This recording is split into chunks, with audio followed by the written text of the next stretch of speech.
Hello everyone, how are you all? Hope you all will be fine.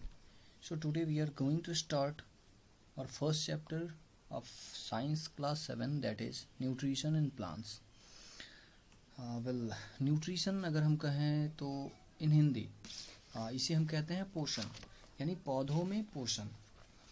यानी इस पूरे chapter में हमें पढ़ना है पौधों के बारे में, वो कैसे अपना पोषण करते हैं, कैसे वह किन तरीकों से अपने भोजन को लेते हैं, फिर उन्हें यूटिलाइज करते हैं और फिर वो ग्रो करते हैं, बढ़ते हैं। सबसे पहले हम अगर शुरू करें अपने चैप्टर के स्टार्टिंग में देखें तो पहला वाला जो कॉलम है स्टार्टिंग ऑफ, उसमें आप जरा गौर करें। उसमें लिखा हुआ है all organisms need energy for their movement and activities. The source of energy for organisms is food. Food is utilized by the body to get energy. Well, overall अगर इसमें अगर देखा जाए, इसको समराइज किया जाए तो इसमें बस इतना बताया हुआ है कि जितने भी ऑर्गेनिज्म हैं, जितने भी जीव जंतु हैं, they need energy for their movement and activity. यानी वह कहीं अगर उन्हें एक जगह से दूसरे जगह जाना है, ग्रो करना है, उनके मूवमेंट के लिए, है ना, विचरण कहते हैं, विचरण के लिए, हर चीज़ के लिए उन्हें ज़रूरी होती है एनर्जी की। और ये एनर्जी उन्हें आएगा कहाँ से? तो यहाँ आता है फूड, दैट इज़ भोजन। जो भोजन वह करते हैं उससे उन्हें एनर्जी मिलता है। अब भोजन से एनर्जी मिले कैसे? तो that food which they consume, जिसे वो लेते हैं, that is utilized by the body to get energy, है ना। हमारा शरीर जो है उसे यूटिलाइज करता है ना, और उससे एनर्जी देता है। The process of intake of food and its utilization by the body of an organism is known as nutrition. तो ये हमारा न्यूट्रिशन का डेफिनेशन हो गया। यानी जो प्रोसेस, एक प्रोसेस है, या ठीक है, एक process of intake of food, है ना। अगर आप अपने नोट्स को देखे होंगे जो आपको भेज दिया गया, उस नोट्स में बड़े अच्छे से बारीकी से दिया हुआ है कि क्या हम कैसे न्यूट्रिशन को डिफाइन करते हैं, सिंपलर वर्ड्स में दिए गए हैं। खैर, आपके बुक के हिसाब से देखें, the process of intake of food and its utilization by the body of an organism is known as nutrition. यानी आप किसी भी ऑर्गेनिज्म का जो फूड है उसे इनटेक करना, यानी अंदर लेना भोजन को अपने शरीर के अंदर, और उसे फिर यूटिलाइज करके खुद के शरीर के लिए जो ज़रूरी है उस तरह के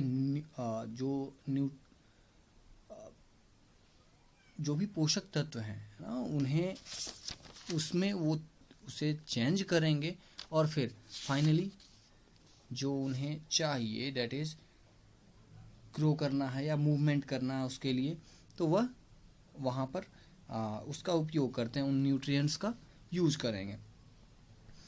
अब ये न्यूट्रिएंट्स हैं क्या?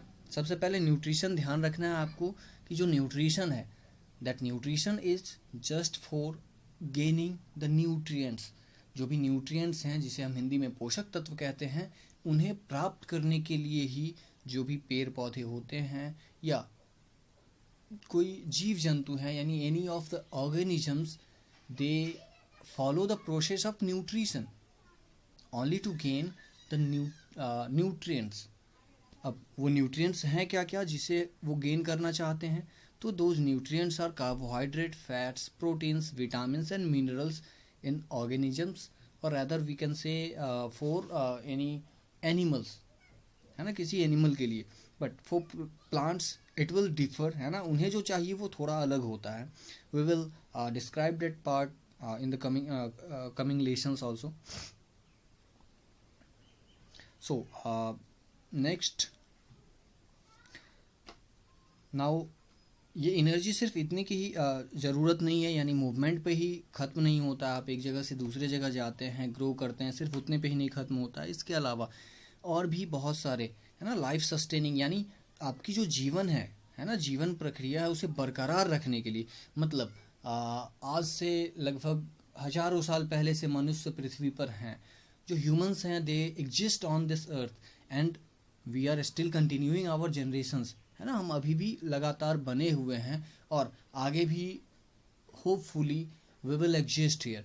तो ये जो एग्जिस्टेंस ऑफ ह्यूमंस है या अलग अलग तरह के एनिमल्स हैं जो यहाँ पर अर्थ पर एग्जिस्ट करते हैं, that is because of some of the life sustaining processes, that is reproduction, excretion, है ना, ये सारे हुए, है ना। क्योंकि एक ह्यूमन है, वो अगर रिप्रोड्यूस नहीं करे, अगर उसमें जन्म ना हो, अगर वह अपने जैसे बच्चों को जन्म ना दे, तो हमारी जो पॉपुलेशन है वो नहीं बढ़ेगी, हमारी जो जनरेशन है वह नहीं बढ़ सकती है। तो this is the most necessary element, और ये भी डिपेंड करता है कहीं ना कहीं आपके न्यूट्रिशन पे। वेल अगले टॉपिक पे अगर आते हैं तो वो है मोड्स ऑफ न्यूट्रिशन, यानी प्रकार, है ना, किन तरीक़ों से हम न्यूट्रिशन को गेन कर सकते हैं, क्या क्या तरीका हो सकता है हमारे आसपास, उसे हमें समझना होगा इसमें। सबसे पहले modes of nutrition in plants हमें पढ़ना है, सिंस ये चैप्टर आपका डिस्क्राइब करता है कि this is nutrition in plants, hence we will study the nutrition, है ना, न्यूट्रिशन इन प्लांट्स ओनली, है ना। पोषण को पढ़ना आपको, यानी आपको पौधों में, है ना, ये पोषण तो पढ़ेंगे आप, लेकिन वो किसका, तो पौधों का पोषण पढ़ना आपको, ठीक है।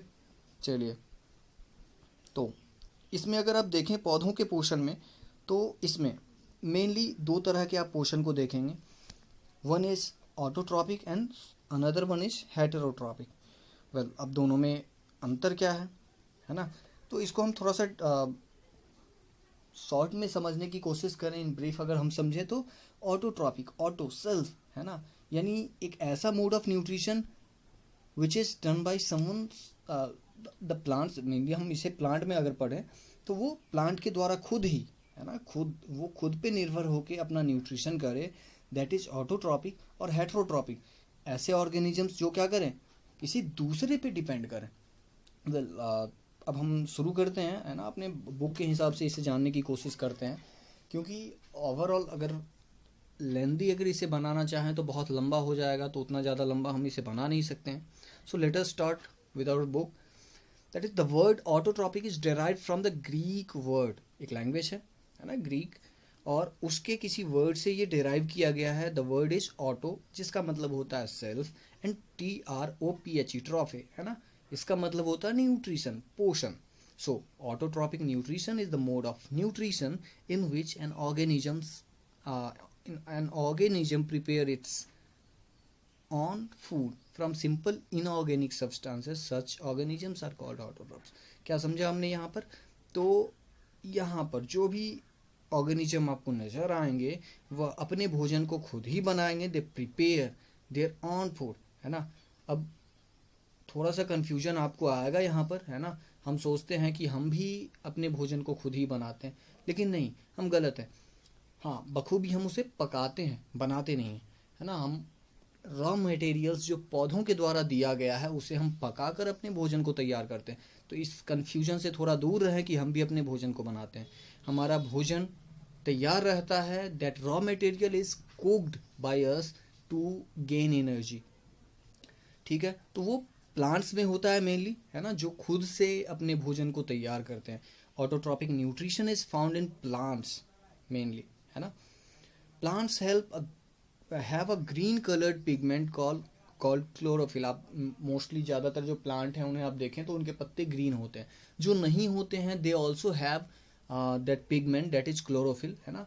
और ये एक मेन एलिमेंट होता है in the nutrition of plant, है ना। जैसे अगर आपको भोजन को तैयार करना है, पकाना है, तो चूल्हे की तो आवश्यकता होगी, लेकिन इसके साथ जो आपका सिलेंडर है जिसके अंदर LPG लिक्विफाइड पेट्रोलियम गैस भरा हुआ रहता है वो चाहिए। तो उसी तरह से एग्जैक्टली आप इसे एक ईंधन की तरह नहीं देख सकते हैं, फ्यूल की तरह नहीं देख सकते हैं क्लोरोफिल को, but it is the most necessary element of plants nutrition, जिसे हम आगे चलकर फोटोसिंथेसिस का नाम देंगे, और उसमें सबसे ज़्यादा ज़रूरी होता है आपका chlorophyll. Well which helps them to prepare carbohydrate from water and carbon dioxide in the presence of sunlight, ठीक है। यहाँ आप शॉर्ट में पढ़ रहे हैं, इसी को आप हम आगे चलकर हम इसे डिस्क्राइब करेंगे, है ना। ये क्लोरोफिल हेल्प किसे करता है, जो प्लांट्स हैं उन्हें कार्बोहाइड्रेट प्रोड्यूस करने में। अब आपको पता है कार्बोहाइड्रेट एक एनर्जी की तरह है उनके लिए, ठीक है। और ये प्रोड्यूस कैसे करते हैं वो, तो in the presence of sunlight, है ना, सनलाइट के प्रेजेंस में, जहाँ पर कार्बन डाइऑक्साइड रहता है, वाटर रहता है, क्लोरोफिल, है ना, ये सारे होते हैं जिससे वह कार्बोहाइड्रेट फॉर्म करता है, that is in the form of glucose, है ना। Well second one is heterotrophic nutrition. अब इसे अगर समझने की कोशिश करें, शॉर्ट में हम समझ चुके थे कि हेटेरो यानी अदर, है ना। हेटेरो मतलब होता है अदर, और ट्रॉफे अभी तुरंत हमने देखा था, डेट इज न्यूट्रिशन, यानी न्यूट्रिशन जिसका हो लेकिन वो किसी दूसरे पर डिपेंड होकर करता हो। Well the mode of nutrition in which organisms take nutrition from और depend upon other organism is called heterotrophic nutrition. Well यहाँ पे अगर आप समझें शॉर्ट में तो किसी दूसरे के ऊपर वो डिपेंड करेगा फॉर देयर न्यूट्रिशन, यानी जैसे हम लोग हैं, है ना, अगर हमारे पास गेहूं या चावल ये ना आए तो हम अपना भोजन तैयार नहीं कर सकते हैं, है ना। हमारे पास हमारे शरीर में ऐसी कोई भी यंत्र नहीं है, we do not have any such machines that can prepare its own food. जैसे पौधे अपना फूड खुद से प्रिपेयर कर लेते हैं, हमारे पास वैसा कुछ भी नहीं होता है, तो हम किसी और के ऊपर डिपेंड करते हैं, है ना। जो अलग अलग तरह के जानवर होते हैं, एनिमल्स हैं, they depend on some other organism for their food, है ना। तो वो हुआ आपका हेट्रोट्रॉपिक न्यूट्रिशन। वेल आप हेट्रोट्रॉपिक न्यूट्रिशन का जो डेफिनेशन है यहाँ से आप फॉलो ना करें, बिकॉज थोड़ा सा यहाँ पे ट्रिकी है ना, एग्जैक्टली आपको याद करने में थोड़ा सा मुश्किल होगा। तो आपके जो नोट्स दिए हुए हैं उसमें सिंपलर वर्ड्स में मुझे अगर याद है तो मैंने दे चुका है, तो आप वहाँ से देखें और इसे वहाँ से तैयार करें। सो let us start the next topic, that is well इसके बाद दो और चीज़ें हैं, है ना। ऑटोट्रॉपिक न्यूट्रिशन आपने पढ़ लिया, अब दूसरी चीज़ क्या है कि those organisms which follow autotrophic nutrition they are called autotrophs. ऐसे ऑर्गेनिज्म जो फॉलो करें किस चीज़ को, ऑटोट्रॉपिक न्यूट्रिशन, यानी जो खुद से अपना भोजन बनाते हैं, अपने भोजन को खुद से तैयार कर लेते हैं, ऐसे ऑर्गेनिजम्स को, ऐसे जीवों को कहा जाता है ऑटोट्रॉप्स, AUTOTROPHS, ऑटोट्रॉप्स। वेल अगर हम हेटेरोट्रॉप्स की बात करें तो ऐसे ऑर्गेनिज्म जो क्या करें, किसी दूसरे के ऊपर डिपेंड करें, है ना। Those organisms which depend upon any other organism for their food, they are called heterotrophs, HETEROTROPHS, heterotrophs। well ये दो डेफिनेशंस आपके नोट्स में हैं दिए हुए ऑलरेडी, आप उसे नोट कर सकते हैं वहाँ से, या मेमोराइज कर सकते हैं आप वीडियो को 2-3 बार, है ना, रिप्ले करके। वेल नेक्स्ट है आपका एक इंटरेस्टिंग फैक्ट बताया हुआ कि जितने भी आपके animals and human beings, they are heterotrophs, they can not produce their food. हम लोग अभी पीछे डिस्क्रिप्शन में इस चीज़ को देख चुके हैं। फिर आगे बढ़ते हैं, आगे है आपका ऑटोट्रॉपिक न्यूट्रिशन इन प्लांट्स। मैंने बताया था कि इसे आपको एक अलग से टॉपिक के हिसाब से आगे पढ़ना है ना, ऑटोट्रॉपिक न्यूट्रिशन इन प्लांट्स। तो मोस्ट ऑफ द प्लांट्स, है ना, जो हमारे आसपास आपको नजर आएंगे, ज़्यादातर उनमें ऑटोट्रॉपिक न्यूट्रिशन होता है, दे आर ऑटोट्रॉपिक, है ना। खुद से वो अपना भोजन प्रोड्यूस करते हैं, they prepare their on food, plants do it through the process of photosynthesis. Well photosynthesis, इसका भी जिक्र मैंने किया था, है ना, जिसे हिंदी में कहते हैं प्रकाश संश्लेषण, है ना। और ये एक ऐसा प्रोसेस है जिसके थ्रू जो प्लांट्स हैं वो अपने फूड को प्रिपेयर करते हैं। वेल इसके आगे कह रहा why plants and trees appear green, है ना, वो हरे क्यों दिखते हैं, because of the presence of a green coloured pigment, है ना। ग्रीन कलर का एक पिगमेंट होता है उसके अंदर, उनके पत्तों के, है ना, पत्तों में होता है, जिसे हम क्लोरोफिल कहते हैं। हम अभी थोड़ी देर पहले इसको डिस्कस किए थे कि वही जो ग्रीन पिगमेंट है वो रिस्पॉन्सिबल होता है आपके जो फूड प्रिपेयरिंग प्रोसेस है ना, यानी फोटोसिंथेसिस का एक की फैक्टर होता है, यानी मुख्य काम करता है वह जो आपका ग्रीन पिगमेंट होता है वो, है ना। और बिकॉज ऑफ दैट ओनली, है ना, जो ग्रीन पिगमेंट होता है दैट इज क्लोरोफिल, उसी की वजह से जो पौधों के पत्ते होते हैं वो ग्रीन दिखते हैं। और जो ग्रीन कलर के आप देखे होंगे कुछ ऐसे पौधे होते हैं जिनके पत्ते थोड़े कलरफुल होते हैं, तो ऐसा नहीं कि उनमें क्लोरोफिल नहीं होता है, they do have chlorophyll in them, है ना, उनमें होता है क्लोरोफिल, बट बहुत कम मात्रा में होता है, एंड दैट इज हिडन, है ना। वो मिसिबल कहते हैं उसे, मिला हुआ रहता है, ठीक है, उतने ज़्यादा अमाउंट में नहीं होता है, तो इसीलिए हम उसे उतने ज़्यादा ग्रीन नहीं देखते हैं ऐसे पत्तों को। वेल नेक्स्ट आपका है रिक्वायरमेंट फॉर फोटोसिंथेसिस, है ना, किन किन चीज़ों की ज़रूरत होगी। तो इसमें अगर हम देखें रॉ मटेरियल्स जो आपके हैं required for photosynthesis are sunlight, chlorophyll, carbon dioxide and water. ये मेन 4 चीज़ें हैं जो बहुत ही ज़्यादा ज़रूरी होता है फॉर फोटोसिंथेसिस, प्रकाश संश्लेषण के लिए बहुत ही ज़्यादा ज़रूरी होती है। Sunlight, chlorophyll, carbon dioxide and water, इन 4 चीज़ों को आप बड़े अच्छे से दिमाग में बैठा लें, है ना, क्योंकि ये एक ऐसा टॉपिक है जो आपके कम से कम 11-12 तक तो ज़रूर साथ रहता है अगर आप साइंस लेते हो तो। सो नेक्स्ट आगे हम बढ़ते हैं, है ना। फोटोसिंथेसिस जो है कह रहा है कि photosynthesis will not take place in the absence of any of this. इस चीज़ को बड़े अच्छे से आप समझ लें कि इनमें से किसी एक के मौजूद नहीं होने से फोटोसिंथेसिस पॉसिबल नहीं है। यानी all the 4 factors which we have studied here they all are required, है ना, उन्हें उनकी ज़रूरत है फॉर फोटोसिंथेसिस। वेल सबसे पहले उसमें से हम डिस्कस करते हैं सनलाइट को, है ना। Sunlight it is an essential requirement for the process of photosynthesis. Chlorophyll the green pigment present in leaves absorbs sunlight and initiates photosynthesis. तो अब आपके समझ में ये आ रहा होगा कि जो क्लोरोफिल है उसका काम क्या है ना। जो सनलाइट है they fall on the leaves, है ना, जो पत्ते हैं उसके ऊपर वो गिरता है। And after that the green pigment जो अभी थोड़ी देर पहले हमने पढ़ा था, क्लोरोफिल जिसे हम कहते हैं, that green pigment absorbs that sunlight, है ना, उसे एब्जॉर्ब कर लेता है, सोखना, है ना, सोख लेता है ऐसे कह सकते हैं आप, ठीक है, उसे एब्जॉर्ब कर लेता है खुद में। एंड वो वहाँ से फोटोसिंथेसिस को इनिशिएट करता है यानी शुरू कर देता है, ठीक है।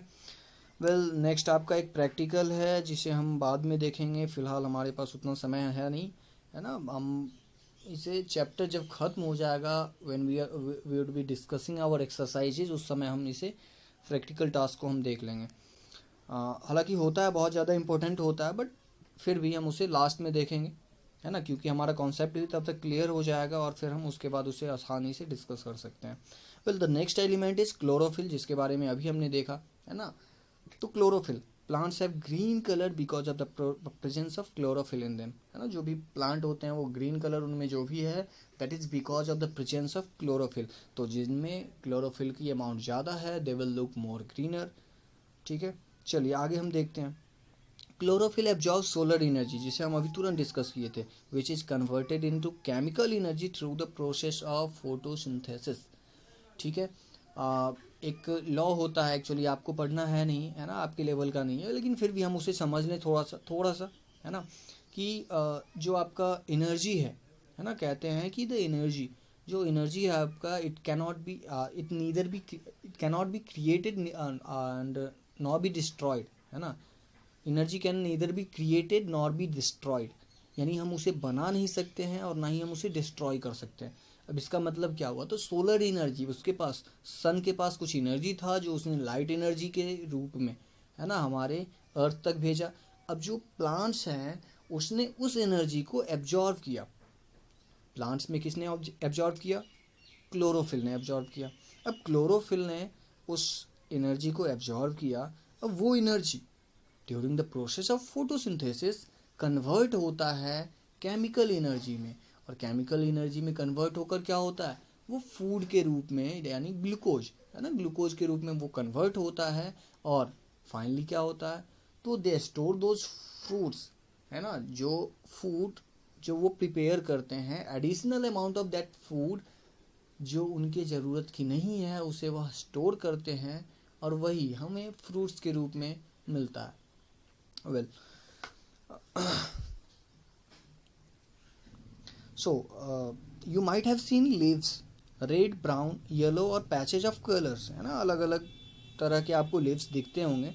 तो इन लीव्स में जो भी आप लीव्स देखते हैं तो क्या होता है, अंतर क्या रहता है, तो कुछ ऐसे होते हैं जो ग्रीन, कुछ ब्लू, है ना, येलो, कुछ भी हो, लेकिन बट दे हैव क्लोरोफिल, है ना। These coloured leaves also do photosynthesis from the hidden chlorophyll in such leaves। अभी हमने डिस्कस किया था कि जो ग्रीन नहीं है उनमें भी भले ही अमाउंट थोड़ा कम हो, है ना, लेकिन they have chlorophyll in them, है ना, हिडन क्लोरोफिल होता है और जिसके मदद से वो फोटोसिंथेसिस को अंजाम देते हैं। Well the next that is carbon dioxide, तीसरा, है ना, जो हमारे एटमॉस्फेयर में बहुत ज़्यादा मात्रा में, हालांकि बहुत ज़्यादा भी नहीं है लेकिन है, हमारे एटमॉस्फेयर में बहुत ज़्यादा है, जितना हमारा प्लांट्स यूटिलाइज कर सकता है आसानी से, जितनी उनकी ज़रूरत है। The main raw material used by plants in the synthesis of carbohydrate, well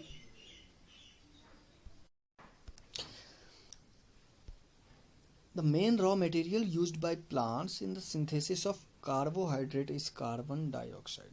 well carbohydrate जिसे वो ग्लूकोज के रूप में बनाते हैं और उसे सिंथेसाइज जब करना होता है, यानी जब यूटिलाइज करेंगे तो वैसे ही तो कर नहीं सकते। जैसे गेहूं है, उसे अगर वैसे ही आपको कोई खाने दे दे, शायद आपसे नहीं हो सकता है खाना, तो हम करते क्या हैं, उस गेहूं को पहले अच्छे से धोकर, है ना, उसे पिसवाते हैं, फिर उससे रोटी तैयार करते हैं, है ना, आटे से रोटी तैयार करते हैं, फिर उस रोटी को हम खाते हैं। तो ये थोड़ा सा अंतर होता है, आप उस गेहूं को सीधे से नहीं खा सकते हैं। उसी तरह से जो ग्लूकोज होता है या कार्बोहाइड्रेट होता है, जो प्लांट्स प्रोड्यूस करते हैं during the process of photosynthesis, उसको सीधे से यूज़ नहीं कर सकते हैं, तो उन्हें ज़रूरी किसकी होती है, कार्बन डाइऑक्साइड की ज़रूरत होती है ना। और इसके बारे में हम देखेंगे, उन्हें एनर्जी जब चाहिए होती है तो उसके लिए उन्हें ऑक्सीजन की भी ज़रूरत होती है ना। तो यू विल सरप्राइज्ड, है ना, कि ऑक्सीजन कैसे प्लांट्स, हमने तो पढ़ा है सिर्फ कार्बन डाइऑक्साइड लेते हैं प्लांट, लेकिन ऑक्सीजन भी लेते हैं प्लांट्स। इसके बारे में हम फर्दर इस चैप्टर में आगे डिस्कस करेंगे। फिलहाल इतना आप समझ लें कि कार्बन डाइऑक्साइड है जो एक नेसेसरी एलिमेंट है for the production of glucose और कार्बोहाइड्रेट जो आप कहते हो, है ना। तो वहाँ पर जो प्रोसेस होता है वह यहाँ पर आपको देखने को मिल जाएगा, है ना। CO2, इस CO2, है ना, CO2 प्लस H2O, यानी कार्बन डाइऑक्साइड चाहिए प्लांट्स को एंड H2O चाहिए, वाटर चाहिए। तो CO2 आता कहाँ से है, तो एटमॉस्फेयर से, ठीक है। जो भी प्लांट्स होते हैं उनके लीव्स में स्मॉल पोर्स होता है, जिसे हम, यानी पोर्स, छोटे छोटे छेद होते हैं जिन्हें हम स्टोमाटा कहते हैं, जिसके थ्रू ये CO2 प्लांट्स के लीव्स में आते हैं। और H2O दैट इज़ वाटर, और वो कहाँ से आता है, तो वो जो भी पौधे होते हैं वो अपने जड़ों से वाटर एब्जॉर्व करते हैं, रूट्स से, है ना। देन आपका सनलाइट है एंड क्लोरोफिल, ठीक है। तो ये दोनों, सनलाइट आपको पता है सन की जो एनर्जी है, यानी सन, है ना, सन का जो लाइट है that falls on the leaves, and वो जो क्लोरोफिल होता है वो इसे एब्जॉर्ब करता है, तो क्लोरोफिल की भी वहाँ पर ज़रूरत होती है। और फाइनली ये प्रोड्यूस करते हैं यहाँ से C6H12O6, है ना, जिसे हम ग्लूकोज कहते हैं, प्लस O2 ऑक्सीजन, यानी जो हम इनहेल करते हैं, जो ह्यूमंस इनहेल करते हैं ऑक्सीजन। तो ये आपका प्रोसेस था जिसमें वो अपना भोजन तैयार कर रहे थे। फिर हम दूसरा एक प्रोसेस पढ़ेंगे जहाँ पर वो अपने भोजन को यूटिलाइज करेंगे, अभी उसे नहीं पढ़ना है ना। Let us discuss this part of our chapter first. सबसे पहले, है ना, तो यहाँ पर कार्बन डाइऑक्साइड जो था, इसने क्या किया, सबसे पहले कार्बोहाइड्रेट प्रोड्यूस किया, है ना, with the help of H2O that is water and sunlight and chlorophyll. अब carbon dioxide present in the atmosphere is taken by the plants through the stomata in their leaves, ठीक है। उनके पत्तों में जो स्टोमाटा होता है, स्मॉल पोर्स होते हैं, छोटे छोटे छेद होते हैं, जिसे हम स्टोमाटा कहते हैं, उससे इस कार्बन डाइऑक्साइड को इनटेक किया जाता है, अंदर लिया जाता है। और thereafter carbon dioxide on reacting with water, है ना, ये रिएक्ट करता है वाटर के साथ, अभिक्रिया हिंदी में कहते हैं रिएक्ट को, यानी वो एक दूसरे से मिलते हैं, जुड़ते हैं in the presence of sunlight and chlorophyll. And presence किसकी होनी है, तो सनलाइट और क्लोरोफिल वहाँ पे मौजूद होना चाहिए, तभी ये हो सकता है। इन द नाइट अगर आप चाहते हैं कि फोटोसिंथेसिस ऑकर करे, नहीं हो सकता है, because at that time it will be the lack of sunlight, है ना। क्लोरोफिल तो हमेशा उसके पत्तों में होगा, लेकिन सनलाइट रात के समय में नहीं होगा। तो एट द नाइट अगर आप कहें तो photosynthesis is not at all possible. ठीक है। तो क्लोरोफिल और सनलाइट दोनों ही जरूरी होगी आपको, ठीक है। और फाइनली इससे आपको देता है वो glucose. Well the next is water, है ना। The fourth one and last one that is water. Water is another raw material required for the synthesis of carbohydrate, है ना। सिंथेसिस, उसे प्रिपेयर करने के लिए, कार्बोहाइड्रेट को प्रिपेयर करने के लिए अभी हमने देखा था, है ना, जो रिएक्शन था आपका, तो वहाँ पे आपको दो चीज़ें ज़रूरी थी, एक कार्बन डाइऑक्साइड ज़रूरी थी जो आपको एटमॉस्फेयर से मिल रहा था, और दूसरा वाटर. और वो हमारे जो रूट्स हैं they will help the plants to gain water from the soil, है ना। जो ज़मीन है उससे जो रूट्स हैं वो मदद करेंगी पौधों को वाटर गेन करने के लिए, पानी को पाने के लिए. Water is absorb by the roots from soil, है ना. सॉइल से वो एब्जॉर्ब करेगा. It is transported to the leaves through small pipe like tissues called xylem, है ना. पौधों में दो तरह के पाइप है ना. आप जैसे पाइपलाइन आप देखे होंगे, है ना, आपके गांव में जो बिछाया गया है जिससे पानी हर घर ना जो पानी भेजा जाता है, तो उसी तरह का एक पाइपलाइन होता है ना. एक्चुअली एक नहीं, दो होते हैं, है ना. एक होता है जो रूट से जो आपका मिनरल्स हैं या वाटर है उसे लीव्स तक भेजेगा, और दूसरा एक होता है जो लीव्स से जो भोजन तैयार हो चुका है उस भोजन को, उस फूड को वापस प्लांट्स के अलग अलग हिस्सों में भेजता है. जैसे हम भोजन करते हैं, हमने चावल दाल, है ना, जो भी कुछ खाया, अब उससे हमें कुछ एनर्जी मिली. अब उस एनर्जी को बॉडी के अलग अलग हिस्सों में भेजा जाएगा, है ना, ताकि हमारा अलग अलग हिस्सा बॉडी का जो यूटिलाइज करेगा उस एनर्जी को, है ना. तो उसी तरह प्लांट्स में भी उन्हें ग्रो करने के लिए हर हिस्से को, हर पार्ट्स को, प्लांट के हर पार्ट्स को ग्रो करना होगा, और उसके लिए उसे एनर्जी चाहिए. तो दूसरा वाला जो पाइपलाइन है वह एनर्जी अलग अलग हिस्सों में भेजेगा, यानी वो फूड जो प्रोड्यूस हुआ है उस फूड को वापस भेजता है. तो जो वाटर, है ना, रूट से लीव्स तक भेजता है उस पाइपलाइन को हम कहते हैं जाइलम, XYLEM, ठीक है. तो इस जाइलम के द्वारा हम क्या करते हैं, जो भी फूड जो रूट से, है ना, जो भी वाटर एब्जॉर्ब किया जाता है उस वाटर को हमें लीव्स तक भेजना होता है through this xylem. Well that's all for this video, है ना. अगले वीडियो में हम फोटोसिंथेसिस को थोड़े अच्छे से पढ़ेंगे. Thank you.